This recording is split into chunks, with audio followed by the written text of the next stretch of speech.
Olá, pessoal, espero que vocês estejam bem. Aqui é a professora Patrícia. Vamos começar então com a aula de sistema tegumentar, tá? Então, a pele é o maior órgão do nosso corpo, né? Ele reveste todo o corpo humano e ele exerce funções, exerce funções indispensáveis para a manutenção da vida.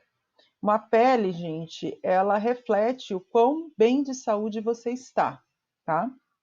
Então, ela reflete o seu estado de saúde. Quanto mais bem de saúde você está, melhor será a condição da sua pele, tá? A pele, ela mantém a estabilidade da temperatura, então você não perde muito calor, porque você tem a pele, tá? E a pele, ela protege a gente contra agressões físicas, químicas e biológicas. A pele também tem uma função de captação das sensações e aí quando a gente toma sol diretamente, né, sobre a pele, existe a síntese de vitamina D. A síntese de vitamina D é realizada quando a gente toma sol diretamente sobre a pele. Lembrando que não é aconselhável tomar sol nos horários assim de sol a pino, né? Procurar tomar sol antes das 10 da manhã e depois das 4 da tarde. Antes de falar sobre as mucosas, eu queria falar sobre um termo chamado tegumento, tá? Eu vou escrever aqui para vocês verem o que é o tegumento. Então, tegumento se refere a tudo. Deixa eu ver aqui. Tegumento. São tecidos de revestimento, tá? Tegumento é igual a tecido de revestimento. Então, o tecido de revestimento externo que a gente tem é a pele, né? Mas nós temos tecidos de revestimento que ficam mais em outras áreas, internalizados. Por exemplo, as mucosas. Então, dentro da boca, nós temos um tecido de revestimento também, mas com características diferentes da pele de fora, tá? Então, é um tecido de revestimento, é um tegumento, mas é chamado de mucosa, tá bom? Então, tegumento que reveste cavidades internas, por exemplo, a boca. A pele, gente, a cor da nossa pele depende de alguns fatores, tá? Depende da espessura, ou seja, quanto mais grossa é uma pele, por exemplo, mais amarelada ela vai ser. A irrigação sanguínea também. Quando a gente conversa com alguém e fala alguma coisa constrangedora ou emocionante, não sei, algo assim que mexe com os sentimentos da pessoa e ela fica vermelha, vocês já repararam? Então, quando a gente fica vermelho, é sinal de que a irrigação sanguínea ela aumentou naquela região específica do corpo. No caso, quando a pessoa fica envergonhada, por exemplo, no rosto, tá bom? A pele fica mais ou menos rosada. Já a melanina é um pigmento, né? Pigmento aqui a gente pode entender como tinta, entre aspas, tá? É um pigmento que quanto mais melanina você tiver, mais escuro será o tom de pele. E aqui eu coloquei uma foto, né, exemplificando 4 mulheres com quantidades diferentes de melanina na pele delas. Então a gente pode observar aqui, quanto mais melanina, mais escuro é o tom de pele, tá? Então, essa moça exemplificada, loira aqui à direita, ela tem menos melanina na pele. Na outra extremidade, nós temos uma outra moça com mais melanina na pele, né? No caso, dois extremos, com mais melanina e menos melanina. Aqui no meio, nós temos essas duas outras moças, uma com características orientais e essa outra moça que já está no meio termo, né? Meio termo entre a moça de raça branca, a moça de raça negra, que tem uma quantidade expressiva de melanina, mas não é tão retinta quanto a primeira, ok? A coloração da pele também muda de acordo com a absorção de caroteno, tá? O caroteno é um nutriente presente em alguns alimentos e ele dá o tom amarelado para a nossa pele. Então, quando você se alimenta bem, você tem uma dieta diversificada e você tem essa dieta rica em caroteno, então sua pele também vai ter um tom mais saudável, tá? Então, um exemplo seria a cenoura. Aquela cor da cenoura é também porque tem muito caroteno e é um nutriente que nós precisamos aí na nossa dieta. Então, deixa eu ver aqui como é que eu faço para passar para o próximo slide. As camadas da pele. Então, vamos começar a estudar as camadas da pele. A pele é composta por 3 camadas, tá? A primeira é chamada de epiderme, a segunda derme, a terceira hipoderme, ou tem o mesmo, a hipoderme tem um nome, outro nome, que é o tecido celular subcutâneo. Então vamos falar primeiro da epiderme, que é a camada mais externa. Né? A epiderme, gente, essa camada mais externa é essa que a gente toca. Quando você pega uma mão e toca no seu braço, você está tocando na epiderme. Tá? E a epiderme, vamos exemplificar aqui para vocês terem uma noção um pouco melhor. Sabe quando a gente se machuca e se arranha? E aí sai a pelinha, que a gente chama de pelinha, e não sai sangue, sai só a parte superficial da pele, mas não sai o sangue? Pois é, esta é a epiderme, aquela pele que não sai sangue, tá bom? A camada mais externa da nossa pele, do nosso tegumento externo. E essa camadinha, gente, fininha, acreditem, ao microscópio ela pode ter até 5 camadas, tá? Então, a epiderme pode ter até 5 camadas. Por que até 5? Porque a quinta camada, ela só existe nas palmas das mãos e nas plantas dos pés. Como a gente sabe, são tecidos mais grossos mesmo, né? São tecidos mais resistentes. Então, faz sentido que tenha a quinta camada só na palma da mão, nas palmas das mãos e nas plantas dos pés. E essa camada, essa quinta camada mais grossa, é chamada de camada córnea, e ela é rica para ser endurecida e firme, como é o tecido da nossa palma da mão e planta do pé. Para ser desse jeito, ela é cheia de queratina, tá? Queratina também é um nutriente e dá essa característica mais endurecida para essa quinta camada da epiderme, das palmas das mãos e plantas dos pés. A primeira camada, ai meu Deus, peraí. A primeira camada da epiderme, ela fica logo acima da derme, tá? Então eu vou pegar uma ilustração aqui, eu vou adiantar um pouco para mostrar para vocês. Então aqui, ó, epiderme, aqui está o lado de fora do corpo. Epiderme, derme e aí hipoderme, tá? Então vamos pensar aqui na derme. Então a epiderme, a primeira camada da epiderme está aqui em contato com a derme, que é essa camada mais abaixo, tudo bem? Era isso que eu queria mostrar para vocês. Então vamos lá. A primeira camada sobre a qual eu estava falando, eu mostrei lá na figura para vocês agora, está logo acima da derme. Ela é uma camada chamada de germinativa ou basal, tá? Uma camada chamada de germinativa ou basal. Por quê? Porque ela, deixa eu mostrar aqui de novo para vocês. Porque ela, ó, ela é a primeira que o organismo produz, tá? Então ela é basal porque está na base da epiderme, tá? Está na base, e germinativa, porque o organismo vai produzindo novas células nesta camada aqui. Tudo bem? Então vamos lá, voltando. Então, ó, o organismo produz novas células a partir dessa primeira camada basal. As células, gente, elas vão amadurecendo gradualmente e vão sendo empurradas para as camadas mais superiores, tá bom? E as mais superiores vão sofrendo o processo de queratinização. Então, primeiro é produzida essa primeira camada aqui, a germinativa ou basal, e aí as camadas vão sendo empurradas para cima, tá? E aí, aos poucos, as camadas de cima vão sofrendo um processo de queratinização. Lembra aquele nutriente que eu falei, chamado queratina, que também melhora a qualidade do tegumento da gente, melhora a qualidade do tecido, a sua pele fica mais saudável se você é bem nutrido, tá bom? Então tá.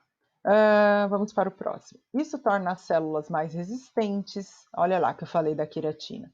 Ela fica mais resistente, ela fica impermeável, né? Então, a gente pode tomar banho, por exemplo, sem medo de derreter, né? A gente pode tomar um banho e ficar tranquilamente, não vai derreter, porque a gente é impermeável, a água bate na nossa pele e a gente seca essa água depois, ela não penetra no nosso corpo, né, por meio da pele. E então a pele, ela dificulta também não só a entrada de líquidos, mas a saída, né? Dificulta a evaporação da água que tem dentro do nosso corpo para fora, tá? Desculpa. As células mortas, gente, elas são eliminadas por descamação. Onde estão as células mortas? Estão aqui, ó, na última camada, já em contato com o ar, aqui do lado de fora, né? A gente sabe muito bem que se a gente fizer uma esfoliação, a gente sabe que uma camada, a primeira camada aqui de pele, ela vai embora, né? Por descamação mesmo. Você descama, ela sai. E aí as células novas vão surgindo, vão vindo de baixo e sendo empurradas para a superfície. Tudo bem? Vamos lá, onde eu parei? Aqui. Nessa camada, gente, está a melanina. Quanto maior a quantidade de melanina, mais escuro é o tom de pele, né? Então, é na camada mais externa que também você encontra a melanina, que é aquele pigmento que a gente falou que dá o tom mais escuro para as peles das pessoas de diferentes raças. Pessoas da raça negra, por exemplo, têm mais concentração de melanina, portanto, são mais escuras, ok? Então vamos lá. Falamos da epiderme, agora nós vamos para a derme. A derme fica logo abaixo da epiderme, como já vimos na ilustração. Trata-se de um tecido conjuntivo que possui fibras elásticas, tá? Isso quer dizer que aqui você tem tecido conjuntivo com fibras elásticas, que quer dizer um tecido de conjunção, de preenchimento, que contém fibras elásticas. Então, isso dá uma característica de elasticidade para a pele, tá? Nessa camada há terminais nervosos, vasos linfáticos, glândulas sebáceas e folículos pilosos, tá? Que é a raiz do pelo. Então, né, essa camada é uma camada muito importante, que você tem tudo isso. Lembra que eu falei que se a gente machuca aqui, sai uma camada de pele e não sangra? Não sangra porque não tem vaso sanguíneo. Mas aqui a gente já tem vaso sanguíneo, vaso linfático, inervação. Aqui muitas vezes a gente machuca e nem dói. Já aqui, quando machuca e o machucado ele atinge a derme, sangra e dói, porque aqui a gente já tem inervação e a gente tem vasos sanguíneos, tá bom? Então as tatuagens também, as tatuagens elas vêm com nível de profundidade que acabam atingindo a derme de algum modo, tá bom? Vamos lá observar o que estava aqui para não perder o fio da meada. Então, a derme, gente, é uma barreira de proteção contra agentes sanguíneos. Na derme também dá para ser administrado medicamento ou vacina, tá bom? Então, uma vacina muito conhecida que é administrada na derme é a BCG, que é aquela vacina que a gente toma quando é bebezinho, tá? Bem pequenininho, nos primeiros dias de vida, contra a tuberculose, não é isso? Com bacilo de coco, né? Contra o bacilo de coco. E a ideia é imunizar os bebezinhos logo desde de pequenos, né? E é aquela vacina que fica cicatriz para sempre no nosso braço, né?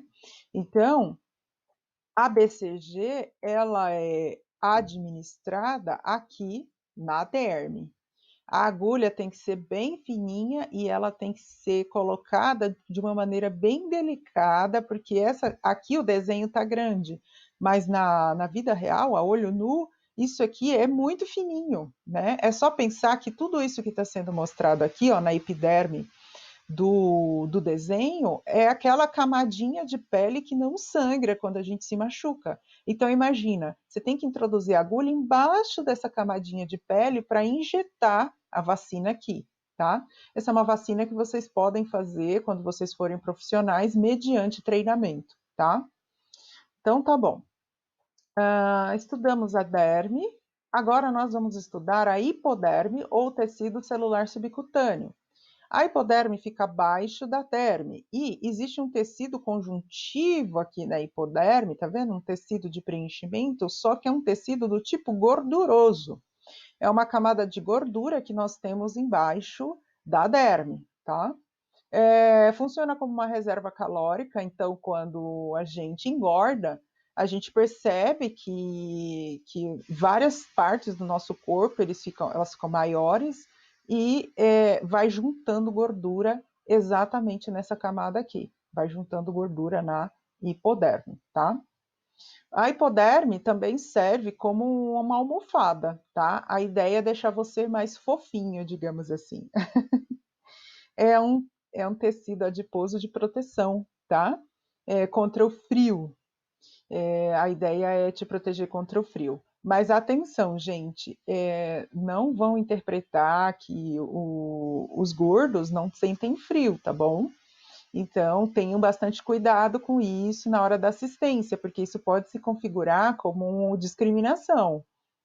Então, se você tiver que oferecer um cobertor para um paciente numa noite fria, você vai oferecer para todos e não vai dizer que o gordinho ele não precisa porque ele não sente frio. Você tem que perguntar para todas as pessoas se elas estão com frio e oferecer a assistência necessária para todas, ok?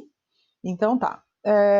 O tecido gorduroso, né, o tecido celular subcutâneo, o hipoderme, está presente em todo o corpo e varia conforme a idade, sexo, estado nutricional e taxa hormonal, tá? Então, por exemplo, homens, está falando que varia com relação ao sexo, por exemplo. Homens têm menos gordura, né, menos tecido celular subcutâneo. Mulheres já têm um pouco mais, tá? E assim por diante. Estado nutricional, se a pessoa estiver com sobrepeso ou obesa, é lógico que ela vai ter um tecido celular subcutâneo mais gorduroso, com mais gordura, maior, né? Diferente de uma pessoa que está magra. E por aí vai. Também o tecido celular subcutâneo, ele é mais vascularizado do que a derme. Ele é utilizado também para administração de medicamentos, tá? E um famoso medicamento administrado aqui é a insulina. Então, é diferente o treinamento quando você vai fazer uma injeção aqui e quando você vai fazer uma injeção aqui, tá? É diferente o treinamento. Então, os anexos da pele são pelos, glândulas sebáceas, glândulas sudoríparas e as unhas, tá? Eu volto depois nessa ilustração. Vamos primeiro aqui estudar os pelos. Então, os pelos, gente, são constituídos de células queratinizadas produzidas nos folículos pilosos, tá? Então, o folículo é aquele poro, um poro, né, entre aspas, um pequeno buraquinho, onde nasce a raiz do pelo, tá? E esse buraquinho, entre aspas, é chamado de folículo piloso. E é do folículo piloso que nasce o pelo, tá bom? Os folículos pilosos, eles podem estar localizados em duas camadas, ou na derme ou na hipoderme, tá bom? Então, aqui, ó, essa ilustração está mostrando para gente que essa camada é a epiderme, esse trecho aqui é a derme, e daqui para baixo a hipoderme, como a gente pode ver, ó, células gordurosas, estão vendo? E aí ele está mostrando para gente que as raízes de alguns pelos, olha, tá vendo? Olha aqui, ó, alguns pelos têm raiz. Olha, esse aqui passa por aqui embaixo da pele e desemboca aqui na epiderme. Esse nasce já na hipoderme, né? No tecido celular subcutâneo, no gorduroso. Já existem outros pelos que nascem aqui ainda na região da derme. É isso que esse slide quer dizer. Os pelos, gente, eles têm a função principal de proteger os olhos da gente e locais que têm orifícios. Se vocês pensarem um pouco, locais que têm orifícios tem pelo, para proteger mesmo contra a entrada de sujeira, tá bom? Também os pelos, eles têm uma função de aquecimento, como os da axila. A ideia dos pelos da axila é de aquecer o tórax, onde a gente tem órgãos vitais. Os pelos possuem rica inervação, tá? Então, eles têm terminais nervosos, então, isso constitui o nosso aparelho sensorial cutâneo. Os pelos, a cor deles, tamanho e disposição varia de acordo com a raça e com a região do corpo. Nós sabemos que algumas partes do nosso corpo têm mais, outras menos pelos. E também sabemos que algumas raças em algumas raças as pessoas são mais peludas. Por exemplo, é o que se sabe sobre os árabes. Os árabes têm mais pelos no corpo. E os pelos, como nós já sabemos, né, até desnecessariamente, Brasil, temos pelos em quase toda a superfície do corpo. Vamos falar um pouquinho agora das glândulas sebáceas, tá? As glândulas sebáceas, elas são essas glândulazinhas aqui que estão aparecendo. Aqui é um recorte, né, de tecido olhado ao microscópio. Na verdade, é uma representação gráfica de um pedacinho de tecido olhado ao microscópico, né, ao microscópio. Então, aqui a gente vê o pelo, né, saindo do folículo piloso, ele nasce aqui dentro do poro, estão vendo? No folículo piloso, aqui é a raiz do pelo, e o pelo crescendo e desembocando para fora, né, para a superfície externa. Ele transpassa a epiderme. E aí, agora falando das glândulas sebáceas. As glândulas sebáceas são representadas por esses saquinhos aqui que vocês estão vendo. E esses saquinhos, não sei se vocês percebem, tem um ducto que desemboca, ó, o saquinho e o ducto que desemboca dentro desse poro, ou seja, dentro do folículo piloso, tá? Essas glândulas sebáceas se situam na derme, né? Se formam junto aos pelos e podem existir várias para um pelo só, para um folículo piloso só. Nesse exemplo aqui vocês conseguem ver duas glândulas sebáceas para o mesmo folículo piloso. Pode ter, então, mais do que uma glândula sebácea num folículo piloso, tá? A abertura das glândulas sebáceas pode acontecer também, não assim, ó, desembocando no folículo piloso, porém pode acontecer dela desembocar direto na epiderme. Deixa eu ver se tem um exemplo aqui para a gente observar na figura anterior, para vocês poderem ter uma visão melhor. Aqui nós temos as glândulas sebáceas, ó, representadas já pela cor branca, aqui desembocando ainda no folículo piloso, tá? Aqui eu não tenho um exemplo, deixa eu ver aqui mais para frente se eu tenho algum. Não tem. Mas deixa eu explicar aqui, vocês vão entender. Então, essa glândula e o ducto que desemboca aqui dentro do poro, pode acontecer dela desembocar diretamente na superfície da pele, né? Sobre a epiderme. Isso acontece só em algumas partes do nosso corpo, ou seja, nos lábios, nos grandes lábios, nos lábios, né, na boca da gente, na glande do pênis e nos lábios internos da vagina, tá bom? Então, E a ideia, gente, esqueci de falar, que as glândulas sebáceas, elas produzem uma secreção gordurosa, né, tá até aqui. Uma secreção gordurosa, e a ideia dessa secreção é proteger, tá? O tecido tegumentar daquela região, tá bom? Tegumento da determinada região que ele está liberando aquela gordura. E assim, as glândulas sebáceas estão presentes em todo o corpo, tá? Elas só estão ausentes nas palmas das mãos e nas plantas dos pés. Essa é uma ilustração real de um microscópio mostrando como é uma glândula sebácea, né, de verdade, que o que a gente viu até agora foi desenho, né? A gente viu desenho, e aqui ele está mostrando para gente uma imagem numa lâmina real. Então, esse aqui é um pelo, tá vendo? Um pelo que está dentro do folículo piloso. E aí, gente, tem aqui ó, as glândulas sebáceas, tá vendo? Isso aqui é uma glândula sebácea, essa aqui é outra, essa é outra e essa é outra. 4 glândulas sebáceas desembocando no mesmo folículo piloso. Olha que interessante a visualização da imagem em microscópio, tá? Então, vamos para o próximo aqui. Vamos falar agora das glândulas sudoríparas, tá? As glândulas sudoríparas, elas, como o nome sugere, elas secretam suor. O suor todos nós conhecemos, é uma substância líquida, né?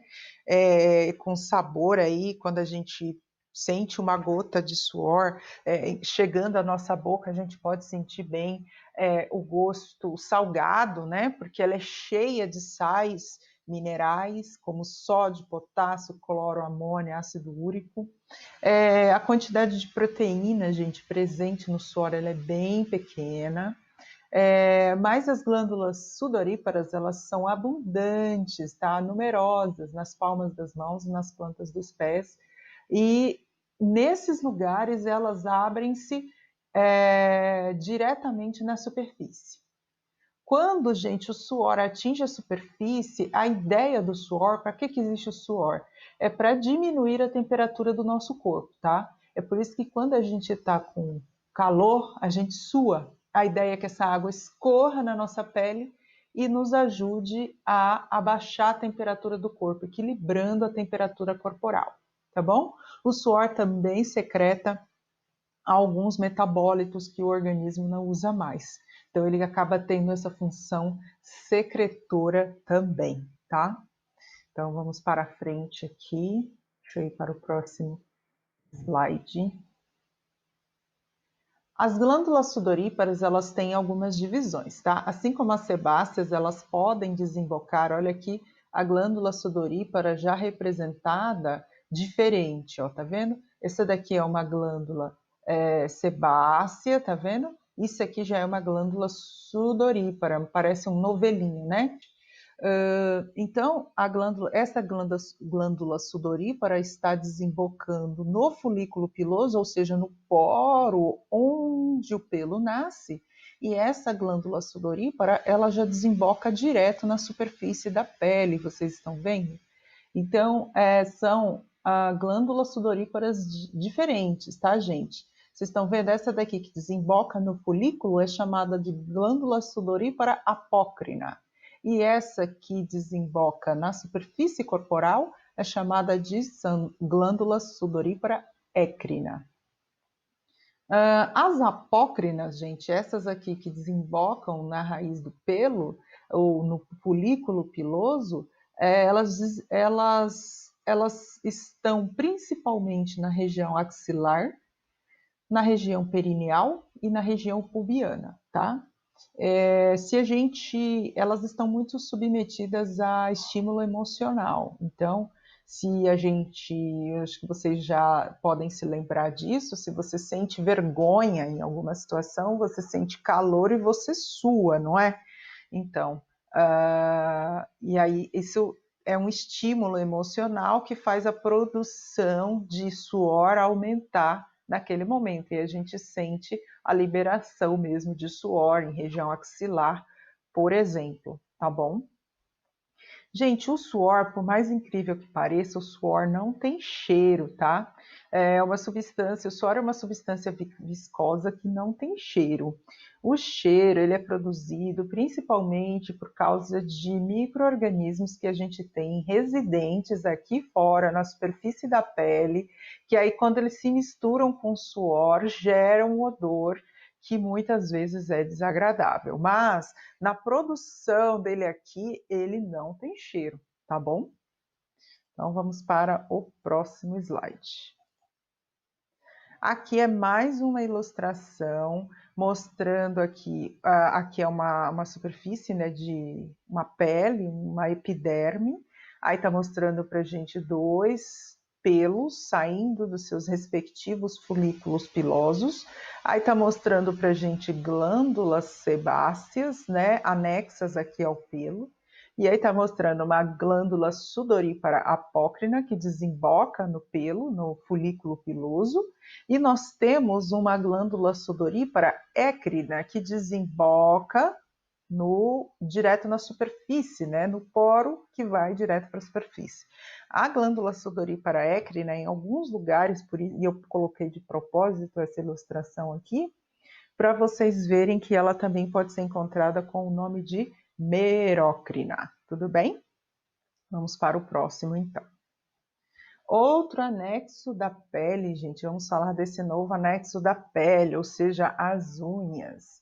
As unhas, elas recobrem a última falange dos dedos. Nós já conhecemos bem, né? Todos temos unhas, um pouco mais, um pouco menos, todos nós temos. As unhas são feitas de queratina dura e fixa sobre a epiderme, tá? Então, aquele pedaço de dedo lá na ponta do dedo, onde cresce a unha, a gente chama de leito ungueal. As unhas só crescem longitudinalmente, ou seja, nessa direção que eu estou mostrando com o mouse, e elas protegem as pontas dos dedos, elas fazem com que as pontas dos nossos dedos também sejam mais resistentes, tá? Existe uma cutícula que todos nós conhecemos, ela fica aqui na base da unha e ela serve também para proteger a gente contra agentes infecciosos, tá? Para proteger as unhas de agentes infecciosos. Então, teoricamente, tirar a cutícula é retirar a proteção natural da unha, tá? Então a gente tem que tomar muito cuidado. É proibido tirar? Não, não é proibido, mas é importante ter o máximo de cuidado para não machucar e sempre observar se a saúde da unha não está comprometida quando você retira essa cutícula. Aí, essa aula tem essa observação de que os profissionais de saúde devem tomar muito cuidado com as unhas, mantê-las limpas, lixadas, curtas,